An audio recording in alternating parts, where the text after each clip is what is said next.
Hello, and welcome to the Sisters of the Shire podcast. I'm Abby. And I'm Ashley.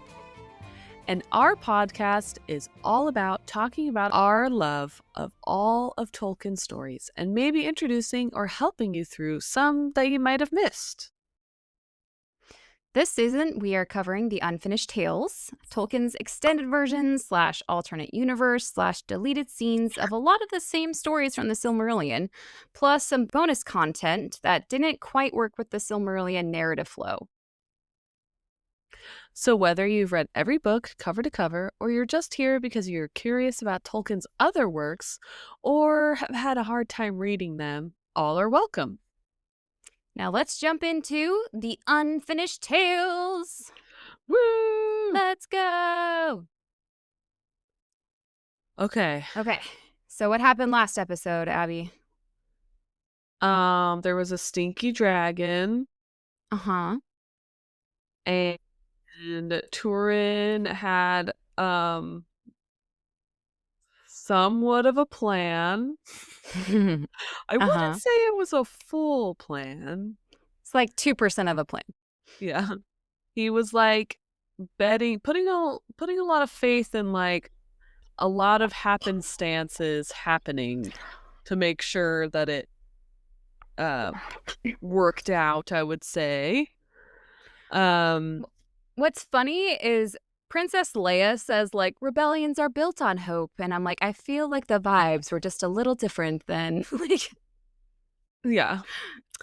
So it was a lot of like, well, I hope the dragon does this, or, well, I hope the dragon does this. And you're like, that's a lot of faith in the dragon doing exactly what you want it to do to make sure that you kill it in time or whatever. And so they get to that point and he almost dies, but then his friend what is his name? Hunthor comes in and he saves him at the last moment, and he's like, haha, I helped you. And then he gets hit in the head by a rock and dies. And you're like, hey, that wasn't very fair to that poor guy. Why did he die saving Túrin? Come on. Yeah. And don't forget, Dorlass chickened out at the last minute, because that's going to come up again. Okay. That poor guy. And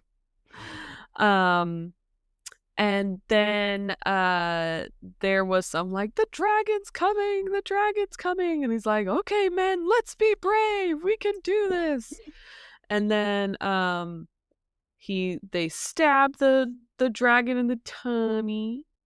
And well, just Túrin does, because it's just Túrin at that point. Hunthor's dead. Dorlass chickened out. Yeah. And he gets stabbed in the tummy. And he's freaking out. And he's going, ah, like all over the place. And then like the people are like, oh, that was a great battle. Oh no, he's coming this way. And they start freaking out because they're like, oh my gosh, this dragon's gonna trample us. And then what's her name? Níniel out and about because she was like, I'm gonna go save my husband. And then why do you make her sound like 90? Yeah. She sees, first of all, we'll back up a second. Túrin thinks that the dragon is dead. Dragon is not dead. Right. I'm not dead yet. Yeah. Túrin gets scared, silly, by just looking at him. He tries to pull the sword out, and the blood gets all over, or the black blood gets all over his hand, which is like, ow! And that wakes up the dragon. Dragon gives him a glare, and he passes out. And so he's passed out, and then Níniel is like trying to find Túrin, and then she also sees the dragon, and she also has PTSD because last time she saw the dragon, she went a little crazy. Mm-hmm. And so she's having all these like kind of flashback things happening right now, and so she kind of loses it. And Brandir sees that as the opportunity of like, hey, she's not thinking straight anymore. I'm gonna make my move. Yeah. And so he tries to make the move of, we can run away. You'll be safe with me. Mm-hmm. And He'll just use my people as bait. He'll be a yeah, perfect distraction. He's a yeah. great And leader. so they try to do that, and then what is it? She's just doesn't she like say like okay because she doesn't know, or she's not feeling She's kind of just in a daze, like in a shock, normal. because they Yeah. think that Túrin is dead because like Glaurung had screamed and tramped around so much. And yeah, Brandir is just like, I'm gonna lead you away to safety. Just follow me. It's okay. And that's kind of where we left things. Yeah, and she's kind of just like in a daze a little bit, I would Yeah. say. Mm-hmm.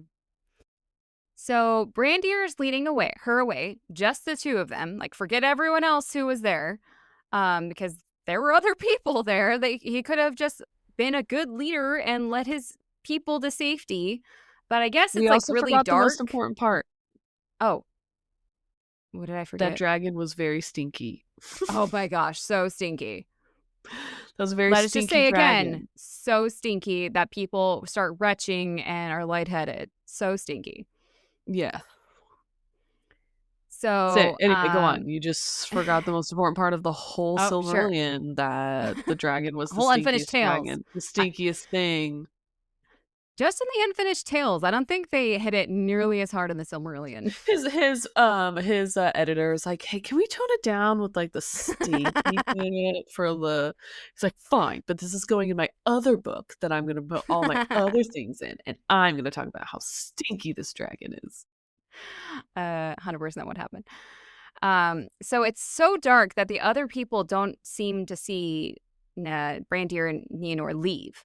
So Brandir continues to lead her away when all of a sudden she kind of like snaps out of her shock and she's like, wait a minute. And she stops and she says, quote, is this the way?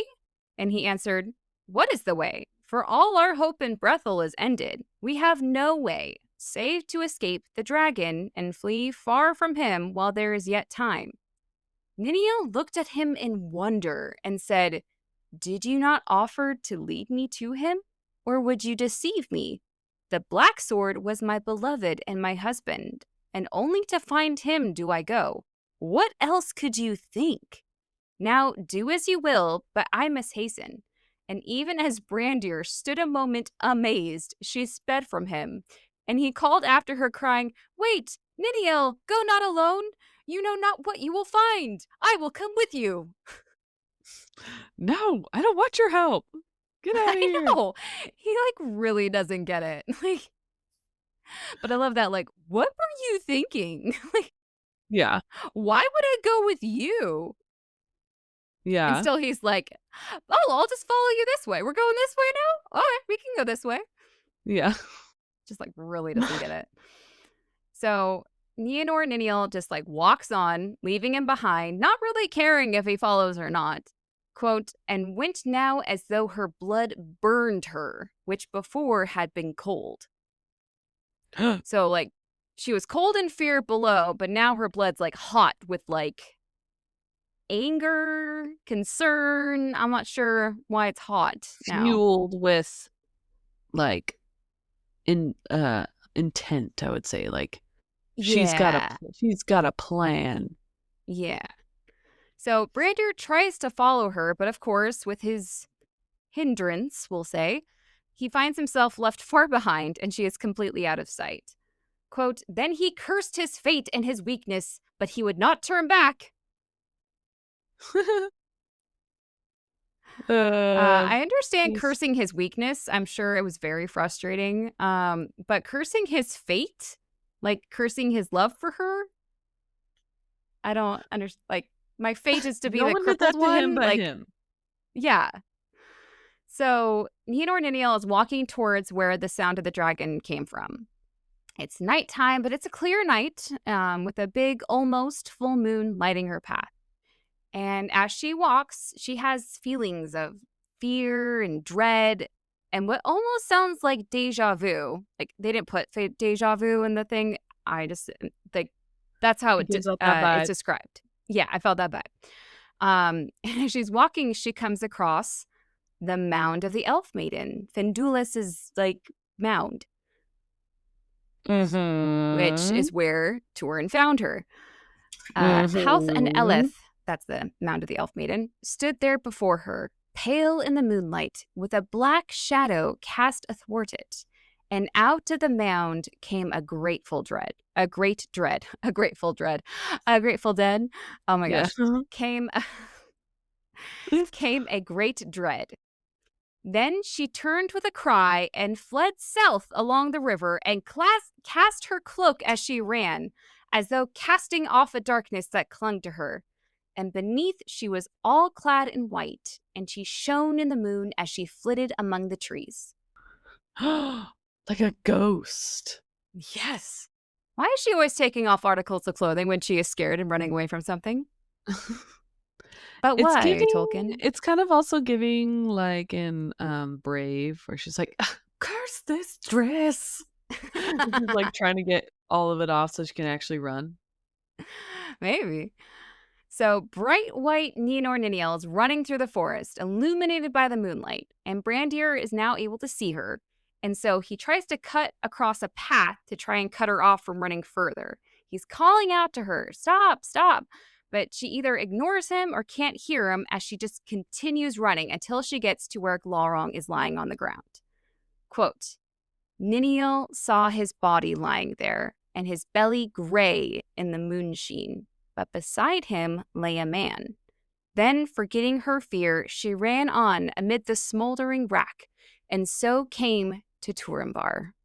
He was fallen on his side, and his sword lay beneath him, but his face was as wan as death in the white light.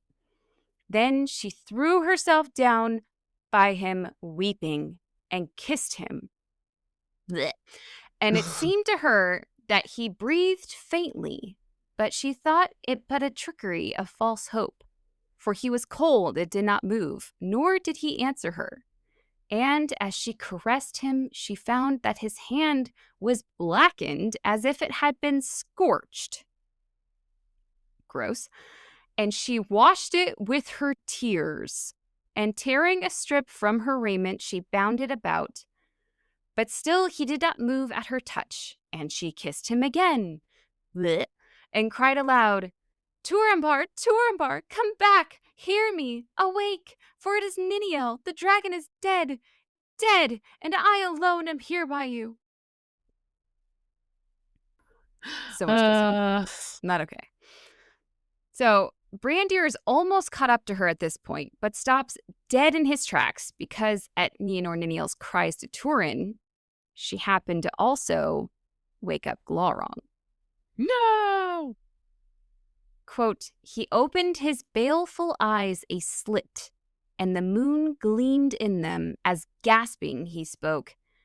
Quote, hail, Nienor, daughter of Hurin. We meet again ere the end.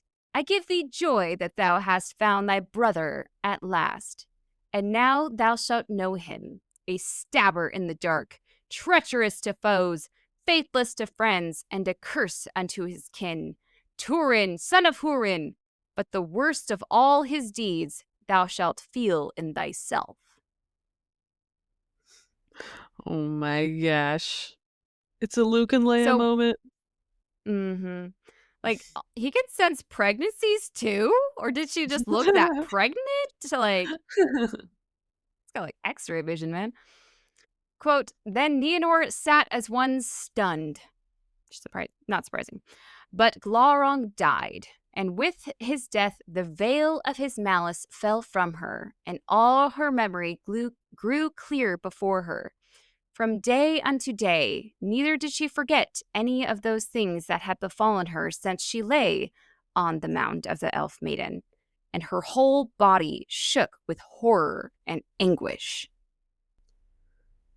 Do you think she clocked the brother thing? Or was she just too preoccupied with everything else? Oh, she heard the brother thing. That's why she's filled with horror. Like, okay, I just didn't know if it was like if it was like just a dragon talking to her. Oh, he's actually still alive, and she didn't really catch it. I think she caught it. Meanwhile, Brandir, who you remember was close by, had heard the whole thing. First guess as to what his reaction was at the news. Like, I knew it. Yeah. Tolkien describes him as stricken, which I feel is like underselling his reaction. He just stands there. He just barfs on the side of the... See, that would make more sense to me.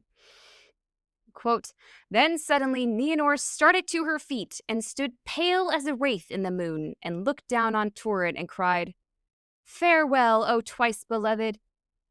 A Túrin Turambar Turun Ambartanan, master of doom by doom mastered. Oh, happy to be dead.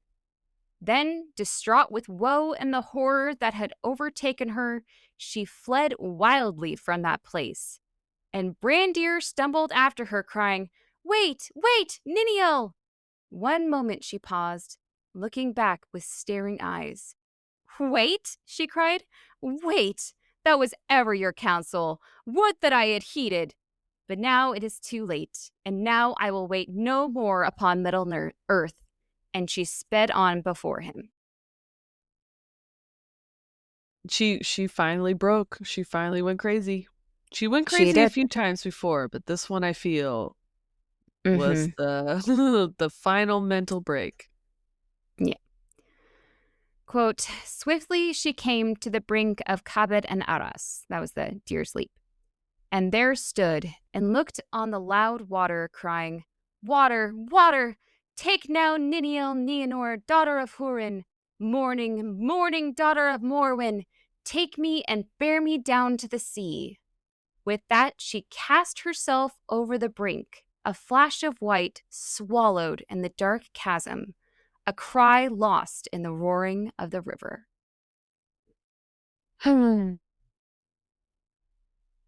Little dramatic. R.I.P. Nienor and Níniel. And also, if you thought this story would end happily, you haven't been paying attention. This is Túrin's story, which cannot end happily ever. Also, just to compare this to the Silmarillion version, there is no conversation between Brandir and Níniel Níniel here, which I thought was actually kind of moving and added more tragedy to the tale, which is kind of unfortunate, but also kind of, I don't know, cool in a way. Like, wait, I wish I would have waited. Yeah, we like all the dialogue. So this crossing that was called Cabed and Aras, the Deer's Leap, was changed forever after by men to Cabed Neremarth, the leap of dreadful doom. Quote, for no deer would ever leap there again, and all living things shunned it, and no man would walk upon its shore. But, like, who else knew it happened? Just. Well, just you wait. Okay. Because someone very specifically saw it happen, who's about to go tell everyone. But also, I want to point out here, again, the amount of times deers are brought into Níniel Níniel's story. Because again, no deer would ever leap there again. She jumps off of the deer's leap. She ran as if deers were with her or whatever it said. Lots of deers. Deer were with her. Yeah. So, like I said, Brandir had seen the whole thing. Quote, and he turned away in horror, for his heart quailed. And though he hated now his life, he could not there take the death that he desired. Then his thought turned to Túrin Turambar, and he cried, do I hate you or do I pity you? But you are dead. I owe you no thanks, taker of all that I had or would have. But my people owe you a debt. It is fitting that from me they should learn it. So he's the one who's gonna go tell everybody? Yes. Also, I feel like, again, the Unfinished Tales compared to the Silmarillion, such a different vibe. Like, we learned so much more about, like, Meme. And I also feel like we're learning so much more about Brandir. So Brandir in the Silmarillion, I felt very sad for. He was just like this quiet, pining guy that just was like, I guess I'll never have her. That's okay though. Yeah. I can move on. But this guy is totally spiteful and is totally like almost vindictive. He's like, I'm not gonna thank you, sir. You took my girl and you took my city. I'm not thanking you for that. I should have had your life. Yeah. So this is why the Unfinished Tales is so cool, guys. Um, but also, why do you think he wouldn't take his own life? You would think his devotion and love for Níniel would have led him to want to follow her, even into death. I think it was spite that he wanted to live to be able to tell everyone the news of what happened. Like, further, just like, oh, I know how I can get back at Túrin. I'm going to tell everyone what just happened and how gross that was that they were married and had a baby. Ew. So, Brandir starts limping his way back towards where the people of Brethel were waiting with their lawn chairs and popcorn. But as he is passing through, he sees a man come out from the trees. Remember who was left behind hiding? All by himself? The Duralast, yeah. Duralast. I'm sorry, I think of the company Duralast. Isn't it like a battery company or something? That's what I keep thinking of. I like it. So Brandir says, quote, "Ha, Duralast," he cried. "What news can you tell? How came you off alive? And what of my kinsmen?" Well, this is awkward. "I know not," answered Duralast suddenly. "And that is strange," said Brandir. "If you will know," said Duralast, "the Black Sword would have us ford the races of Teiglin in the dark. Is it strange that I could not? I am a better man with an axe than some, but I am not goat-footed." "So they went on without you to come at the dragon," said Brandir. "But how, when he passed over, at the least you would stay near and would see what befell?" But Duralast made no answer and stared only at Brandir, with hatred in his eyes. Oh. This exchange is so awkward to me. Like, "So what happened to my cousin?" I don't know. I wasn't with them. "Why weren't you with them?" "Because I'm not a freaking goat and I can't hop around cliffs and climb ravines." "Well, I mean, you obviously stuck around then to, like, wait out to see the dragon and help out there." "No, I don't want to talk about it." Well, what were you doing, huh? Yeah. But then somehow Brandir figures out that Duralast chickened out and in his shame had hidden in the woods. And so Brandir, as if really he's one to talk here, like you were just saying, starts scolding Duralast. Quote, "Shame on you, Duralast. You are the begetter of our woes, egging on the Black Sword, bringing the dragon upon us, putting me to scorn, drawing Hunthor to his death, and then you flee to sulk in the woods?" And he spoke another thought. And as he spoke, another thought entered his mind, and he said in great anger, "And why did you not bring tidings? It was the least penance that you could do. Had you done so, the Lady Níniel would have had no need to seek them herself. She need never have seen the dragon. She might have lived. Duralast, I hate you." Whoa. Like, just he took it out on someone, and it just happened to be Duralast. I mean, it's interesting that he somehow just guessed that Hunthor died. I mean, I guess he isn't like around, so it's kind of logical. But I love that Brandir just loves playing the blame game. Like, it's all Túrin's fault. It's all Duralast's fault. But really, is there a little part of Brandir that thinks it's really, his fault? You just taking it out on everyone else? How about Brandir looks inside? and Yeah. sees, sometimes we treat other people mean because we don't feel so good about ourselves, huh, buddy? Like, we just gotta heal that inside first. So Dorlas is not taking any of this blame, of course, and he bites back, quote, "Keep your hate. It is as feeble as all your counsels. But for me, the orcs would have come and hung you as a scarecrow in your own garden. Take the name of Skulker, sorry, that's hard to say, to yourself."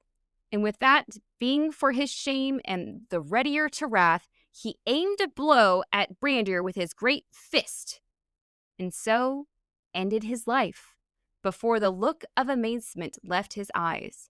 For Whoa. Brandir drew his sword and hewed him his death blow. Then for a moment he stood trembling, sickened by the blood, and casting down his sword he turned and went on his way, bowed upon his crutch. Wow. That's a So, little intense. little intense. So, like, someone punches you and you're like, I must kill them, obviously. So, stab you with sword. Like, that makes sense. I Totally. mean, self-defense, I guess, It was but a punch. yeah. Like, let's, like, not meet violence with violence, What's the word? What's the other word I'm trying to think of? Two wrongs don't make a right. Like, Yeah. Yeah. everyone just take a breath. But no, Whoa, whoa, Brandir, whoa. Let's calm it down. Let's calm it down here, people. yeah. But I actually remember having this thought in the Silmarillion when we went over this of why he killed Dorlas. Because in the Silmarillion version, this is what it says. Quote, "But Brandir made his way back to Nen Gareth, where the people of Brethil were hanging out, to bring tidings to the people, and he met Dorlas in the woods and slew him. The first blood that ever he had spilled and the last." Like, So it that's didn't it. There's explain it. no explanation. It's just like he was mad, and so he killed the first guy he saw. Yeah. So, love the Unfinished Tales for little specks of gold like that. So, by the time Brandir gets the people of Brethil, it's almost dawn, and everyone has just been scared, waiting for news.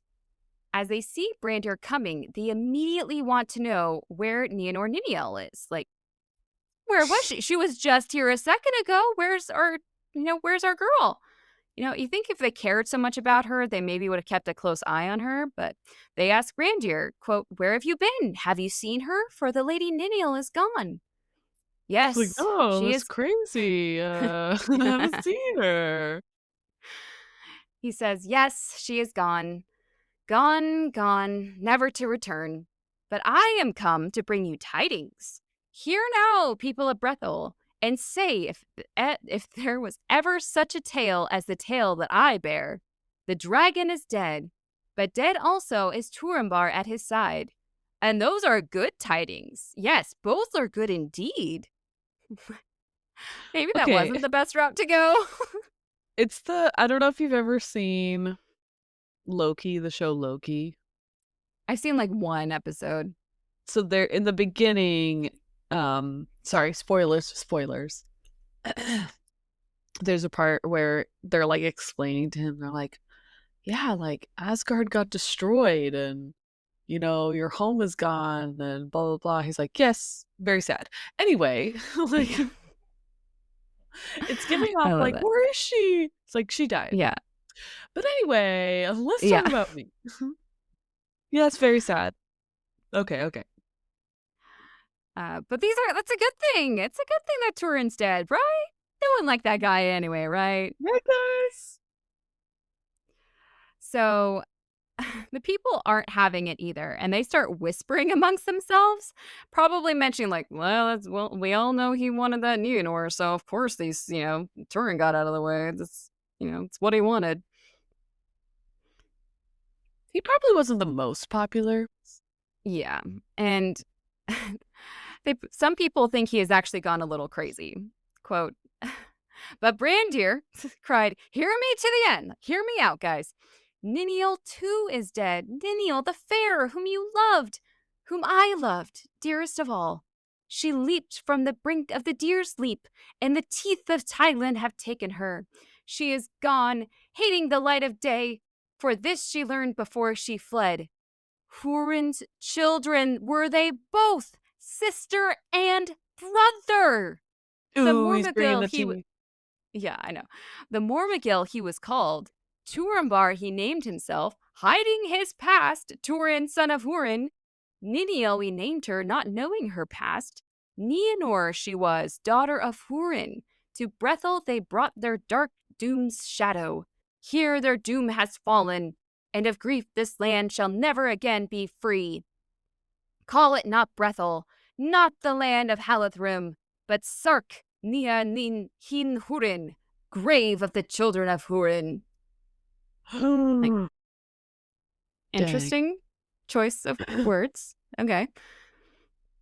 Quote, then though they did not understand yet how this evil had come to pass, the people wept as they stood, and some said, a grave there is in Taglan for Níniel, the beloved, a grave thou shall be for Turambar, most valiant of men.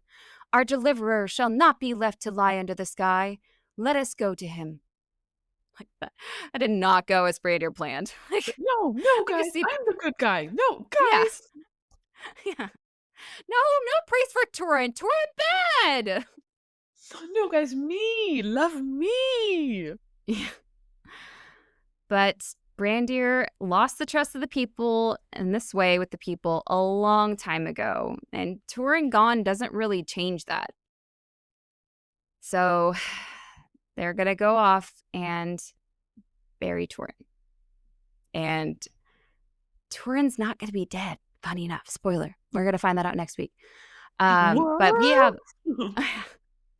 So, sorry, this episode's going to be a little bit shorter. I had like 1.5 episodes of an outline, so we just are making it work. But we have one more section, you guys, and then we are finally done with Túrin. So stick with us, and then we will be done with Túrin. And moving on to much happier things. So happy. All happy. The happy completed families, good parents. No love triangles. Yeah. Well, thank you for joining us on our journey through Middle Earth and Beleriand. Don't forget to follow us at the Sisters of the Shire podcast. I don't know why I said that so weird. On Instagram, where we share updates, fan art, and a few memes just to keep things fun. I hope you guys have enjoyed my Tales of the Shire little memes, and I hope you guys are playing too, because it's an amazing game. You have to comment and tell me what you like doing most. I think gardening is by far my favorite, and I spend like whole days like, oh, what crap, I just woke up and it's night already? Dang it. Like, you know what? It's true for real life. That's how I am in the garden. I'm like, crap, I just spent 5 hours out here. Dang it. Yeah. A big thank you to our patrons, Dan, Tom, Kevin, and Victoria, and Avery. Your support keeps us going, and we are forever grateful that you guys are willing to help chip in and help us out with our podcast costs. If you would like to become a patron on our Patreon, you can join us at patreon.com/Sisters of the Shire podcast. Starting at just $3 a month, you can join as an elf friend of the Shire. $7 makes you a dwarf friend of the Shire, and $9 a month gets you in as one of our men or women friends of the Shire. Mm-hmm. If you can't contribute monetarily, you can leave us a rating, review, share with your friends, at us on Instagram or other social media. There's lots of ways you can help without having to spend a dime. It's true. Yes, it's true. I was gonna say, if you can't like share verbally by word of mouth, always sharing as like comments on like people's videos on TikTok or Instagram, or like I have said it before, but there'll be sometimes on TikTok I'll see people talking about the Silmarillion and saying that like I'm confused and all this stuff, and sometimes I'll Like, comment if like, "Hey, only you there should was a check out this podcast for podcast." that. um so even if sharing that way is easier for you guys, like a little bit more anonymously, Yeah. it would And be also, like, such a help. yes. Especially Um if you don't have, like, physical friends around that are into Lord of the Rings like us. Um, that sounded funny, physical friends, but you know what I mean? Like, in the social media world, you have friends that aren't physical you get what I'm saying. I do. I do. Speaking of Tolkien friends, I know I've mentioned him before, but I have a new friend, Stuart. What has Stuart done now? Stuart lent me, he lent it to me. He gave me a book last time, a Tolkien book, which I Mhm. still need to read, but he lent me a book of his that he's had since he was 9 years old, and Ah, he's 67 now. that's amazing. And it's called, oh, I took a picture of it. I'll have to post it on our Instagram. It's this tiny little book. It's like 4 inches by 5 inches. It's like this tiny little thing. Um and it's a short story that Tolkien wrote after the Lord of the Rings and after the Hobbit. Um and it's called The Smith of Wootton Major. And Oh. it's a beautiful book. It was illustrated by the same woman, I think it was woman, yeah, who was the first illustrator for the Chronicles of Narnia. Oh, And yeah. it's just this adorable little story about this little village that has a special birthday celebration for all the kids who turn a certain age every 24 years. They have this like little birthday celebration. So every 24 years, if there are children that are turning a certain age that year, they get to do Oh, this okay. birthday celebration. And they the cook somehow got uh into the cake a piece of fairy jewelry, fairy magic, Oh.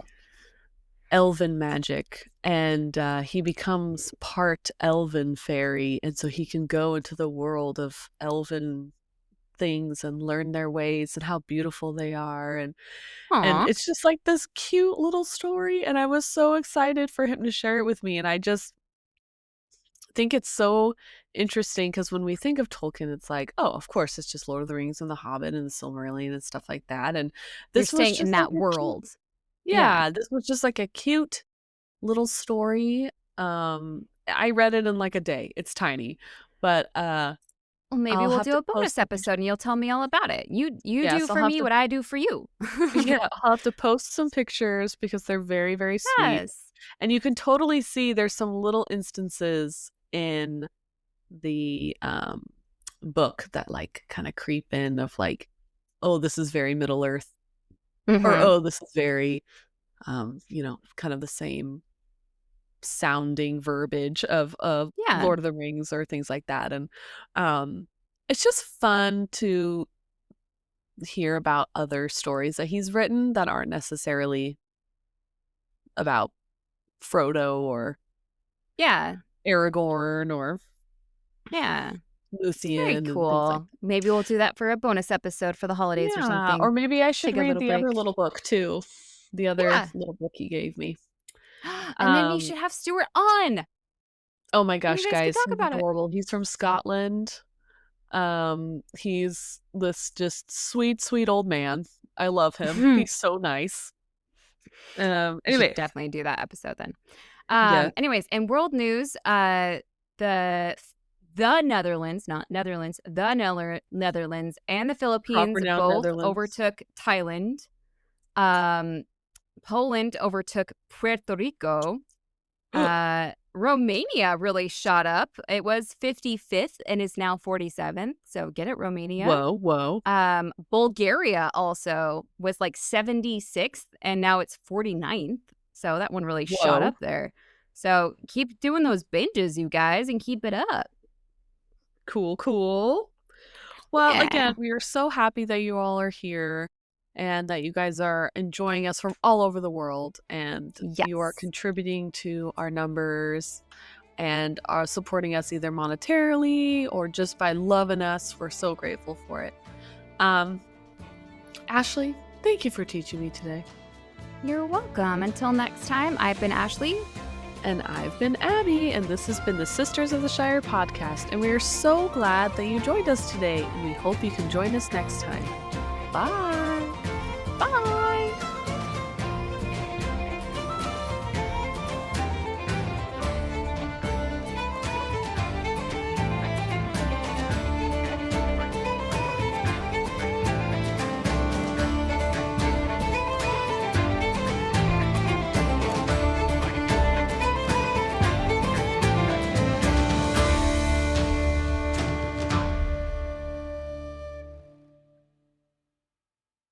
Thank you for teaching me a day. Yay!